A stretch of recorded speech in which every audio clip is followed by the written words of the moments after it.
NBN news ಕನ್ನಡಕ್ಕೆ ಸ್ವಾಗತ. ಥಾಣೆ ನಗರ police ಆಯುಕ್ತರ ಆದೇಶದ ಮೇರೆಗೆ ಗೌರವಾನ್ವಿತ ಹಿರಿಯ ಪೊಲೀಸ್ ನಿರೀಕ್ಷಕರಿಗೆ ಸರಪಳಿ ಕಳ್ಳತನ, ಮೊಬೈಲ್ ಕಳ್ಳತನ ಮತ್ತು ಪೊಲೀಸ್ ವಂಚನಾ ಅಪರಾಧದ ತನಿಖೆ ನಡೆಸಲು ಸೂಚನೆ ನೀಡಲಾಗಿದೆ. ठाणे पोलीस आयुक्तालय क्षेत्रामध्ये भिवंडी शहर आणि इतर पोलीस स्टेशनला चेन स्नॅचिंग आणि मोबाईल स्नॅचिंगचे गुन्हे दाखल होते, ज्याचा समांतर तपास गुन्हे शाखा घटक 2 चे पोलीस निरीक्षक शीतल राऊत, एपीआय माळी, एपीआय भोईर आणि त्यांची टीम एसीपी शेखर बागडे यांच्या परीक्षणामध्ये करत होते.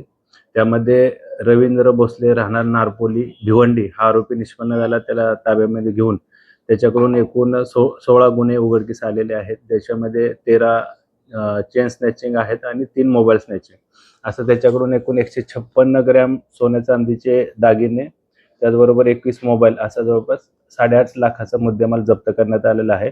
रवींद्र भोसले याच्यावर यापूर्वी शरीराविरुद्ध आणि मालाविरुद्धचे एकूण 31 गुन्हे दाखल आहेत. त्याचा पोलीस कोठडी दिनांक 16 तारखेपर्यंत आहे.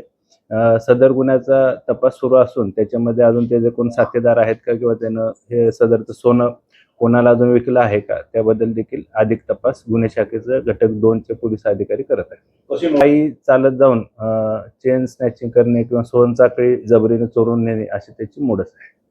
गुन्हे शाखेचं पथक तपास करत आहे. दाखल आहे ज्याच्यामध्ये त्याच्या विरुद्ध मालमत्तेविषयी चोरी, जबरी चोरी, घरफोडी आणि मारामारीच्या असे काही गुन्हे, शरीराविरुद्धचे देखील गुन्हे दाखल आहेत.